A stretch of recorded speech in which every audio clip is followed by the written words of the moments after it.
So, as you know, I've been covering the UFC and the MMA media because I believe that they're all completely and utterly woke. I believe that the UFC is headed down a really dark tunnel of left-leaning ideology and progressiveness. Anyone who doesn't believe me, let me try explain. I'm going to talk about Israel Adesanya, who has sent the media shills into a complete and utter meltdown. They're panicking now, and I will show you exactly how they're panicking. Because he called out Ghislaine Maxwell, and he wants to know, where is the list? Where's the Epstein Island list? That's what he wants. Let's have a listen. Ghislaine Maxwell just got put away for 20 years.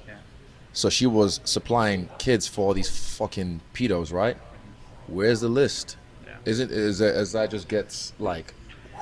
I don't know. Kind of weird that got no coverage, but Johnny Depp and Amber was everywhere. Yeah, and I'm like, so the list of, you know, politicians and actresses and actors or whatever that they talked about, does that get swept under the rug? Do they not get any time for actually fucking those kids? You know what I mean? Like, I don't know. Like, that's weird that how that just doesn't compute with me. Again, he absolutely smashes it here. It's not his first time doing it. He called out the bullshit media and the gaslighting and propaganda when they were attacking Joe Rogan. Around Joe Rogan, there's been a lot of controversy with him. First off, let me take this one. Hold up. I'm black. I can take this one. Look. Okay. What were... No. There's a lot of cunts in this game. There's a lot of snakes in this game. I've been in this fight game since 2008. And Joe Rogan is one of the nicest, coolest, humble motherfuckers I've had the pleasure of working with. Understand that. And you know, it's just, fuck the noise, man. You know what they're trying to do. You can't control the man, and he's got the biggest platform in the world right now. So that's my nigga, Joe Rogan. Fuck the noise. And I find it extremely interesting that Israel Adesanya, like him or hate him, like his fight style or hate his fight style, whatever it is, he has the balls to call these people out. I can see that there's a slight turning in the narrative surrounding the likes of Israel Adesanya and the likes of Bryce Mitchell and Sean Strickland, all these people. And let me give you my theory. Before I do, if you could hit subscribe and maybe share this video, that'd be awesome, because I don't think anyone's talking about it. I don't think anyone is talking about it. I don't think anyone wants to talk about it. But more so than that, I think that the media are premeditatedly stopping this story from getting out. This story of Israel Adesanya, the middleweight champion of the world in the UFC, calling out Ghislaine Maxwell, wanting to know who is on the list. We've already seen this list going around. It's got the likes of Barack Obama, Kevin Spacey, Miley Cyrus, Will Ferrell, Ben Affleck, Steven Tyler, Jim Carrey. This is the list going around. It is what it is. We know for a solid fact that the likes of Bill Clinton and Bill Gates have visited this island more than 40 times. So when you have Epstein getting convicted and Ghislaine Maxwell getting convicted for trafficking children, for extremely disgusting, despicable behavior, and these people have been tried, prosecuted and jailed for these acts, and we know these people have visited, why are we not talking about it? Why are we talking about Amber Heard and Johnny Depp? Johnny Depp and Amber Heard's case was some sort of like coincidence that people were just interested in it. They were pushed that way, and we didn't even hear about the Ghislaine Maxwell trial. It's absolute bullshit. Israel Adesanya called it out. I didn't know that he had called out his own government in New Zealand, totally and utterly turned his back because of the behavior that they showed him during the C-19 lockdowns. Let's have a listen. These journalists who have special passes or whatever to be essential working on, they decided to stake outside his gym and take pics of us working, or them. I wasn't involved because we had to like minimize it because we knew it was being watched by the ops. But yeah, that pissed me off because it's like, really, this is what you're using your privilege to do? But it's just like the constant effort to stifle, to break up, to disrupt our team, City Kickboxing, from helping team captain Dan Hangman, from helping him get ready for his fight. That's pissed me off the most. Dan drapes this country over his shoulders at the weigh-ins.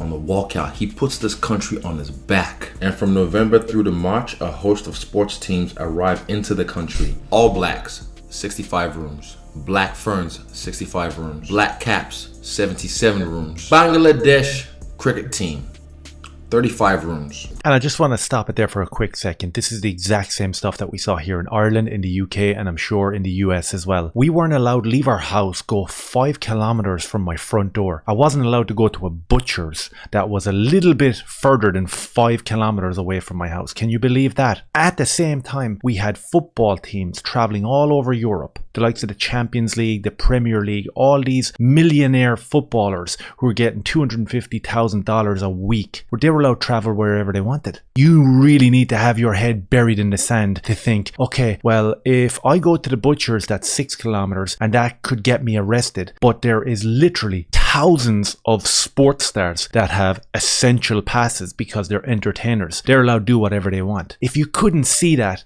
then I don't know what to say to you. But Israel Adesanya sees it and he spoke out about it. And here's the thing. Not many sports stars and not many people who have a few pound in the bank are willing to speak out the way he did.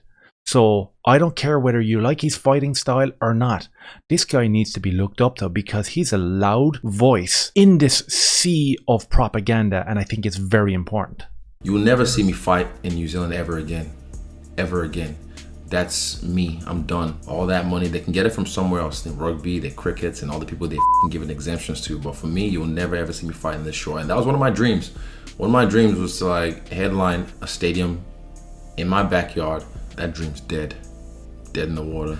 And you know, what about the people? Yeah, the people, I still fight for you, you know, but you might just have to travel to come see me fight.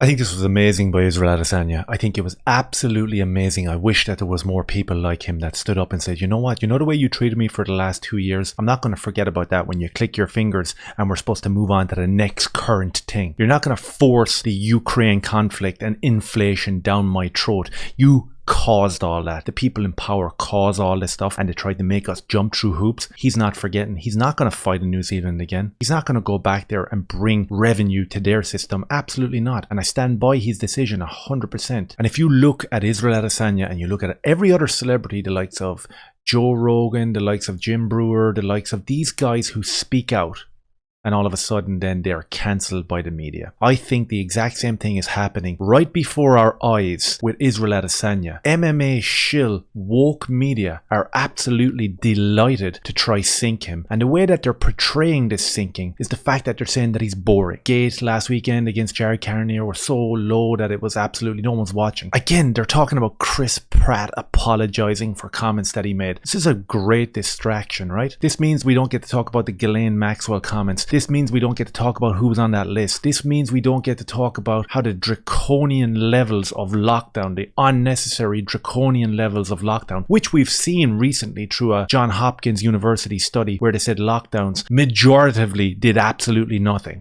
But that's not important. We don't get to talk about that if we're talking about Chris Pratt. If we're talking about how boring Israel Adesanya is, then we don't have to talk about who was on that list of pedophiles. Israel Adesanya accused of letting fans down with his performance.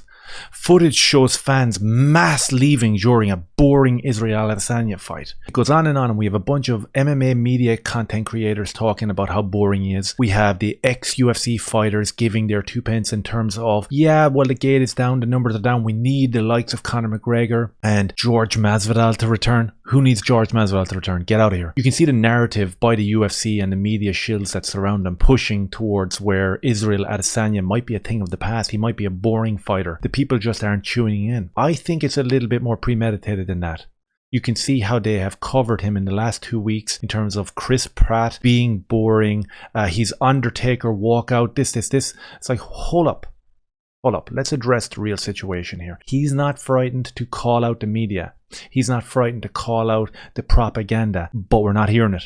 It's like it didn't even happen. When I Googled Israel Adesanya this morning, all I got was how boring his fights were. I saw zero about his comments about Ghislaine Maxwell. I saw zero about his comments about Joe Rogan. And you'd have to have a microscope to find the story of him not wanting to fight in New Zealand again because of draconian lockdowns. Is this going to be another situation like the Bryce Mitchell situation last year when he spoke about C-19 lockdowns being too stringent, about 2A being attacked by the government, about the trucker protest in Canada, and all we saw was the shill media, and I'm talking top of the food chain shill, Ariel Helwani and Luke Thomas. That's who I'm talking about. Let's have a look at this. I wouldn't have voted for Trump. I don't believe the election was rigged. I think there's been. I know it was. There's been enough that's happened to prove otherwise. There ain't a shadow of a doubt in my Based mind. on what? A million something votes coming in at. Based you got on a million what? something votes coming in at midnight. If you trust this government, brother, you have been fooled. And let me tell you something. And no, it's going to get worse in this country. And I know we're sitting here and everything seems okay. it will get worse. There will be there's going to be another plot. There's going to be something. This inflation's already getting bad, but I think there have been enough investigations into the election to prove that this, I mean, there was more investigations, they all came up empty. So I don't know how people are still believing this. So it's secure, but you have to take it every 3 months? No, you don't have to take it every 3 months. I mean, this. So wait just a second. If the vaccine is the cure, Yeah. and you said that 90% of truck drivers had it, Yeah, then how come Corona they do. ain't gone away? Well, it's the same. I take a flu shot, and flu hasn't gone away. Those numbers. I've taken the vaccine, and I'm here to tell the world that I've taken the vaccine. And I took it proudly, and no one put a gun to my head. No one forced me or my family members to do it. But that's why, like, I'm okay with you. Like, you have the right to. Exactly, and you have the right to as well. No one's going to anyone's house in Canada forcing anyone to take the vaccine, right? They're not. But they're taking away their job. They're freezing their bank accounts. You don't think that's an attack on freedom? You don't think they're freezing people's bank accounts? You don't think they're putting people out of a job, saying you can't go to the gym, the restaurant, the bar, the church? That's all going away. That's all going away come March 14th. I know this for a fact. That's all going away come March 14th. Wow. That's a fact, right? Way less people are dying now than they were back then. So it proves that the vaccine works. Bryce Mitchell did an interview with Ariel Helwani on his show, The MMA Hour, and on this, he had how would you describe this? Bryce Mitchell basically has nothing but his entire worldview is a series of intertwining conspiracies. A series of intertwining conspiracies. We have Ariel saying, I took the injection, I'm fine, right? No one's dying, we stopped all the COVID deaths. Again, I don't know where Bryce Mitchell has gone. He seems to have dropped off the planet since he's been vocal about his distrust in the government. I guess we should all just put our heads down and say we trust the government and that's it. But if we're talking about the media and we're talking about Israel Adesanya calling him out, he does it again here. Thank you. I appreciate it. Oh, just something I want to say. You guys have a job to do, and I'm not criticizing you guys in particular. I kind of am. But just remember this. I can do your job. I can do your job. You could never do my job. Just remember that. I could do your job. Trust me. I got freestyle bender. David runs that shit, but if I wanted to, if I had the time, I could. And I appreciate you guys for what you do, but not just for me, but for other fighters, man. Be mindful with your words. Be mindful with the way you clickbait. That shit is weak. That shit is weak, because I know how YouTube works now, and I know how these interviews work. I'm glad I have my own network, but just be mindful, because I can do your job and you can't do mine. Just remember that. Thank you. There you go. Israel Adesanya is a badass. He's based. And as he said there, he can do your job. It's literally taking in the information, digesting it, and putting out facts. This seems to be something that the media, the MMA media, and media in general are incapable of doing, because it has to be targeted in a narrative way. It's disgusting and it's duplicitous. Israel Adesanya is a badass. And on top of that, like he said there, you can't do my job. You can't go into the ring with Israel Adesanya. He'll take your head off. The dude is based. The dude is legit. That's it.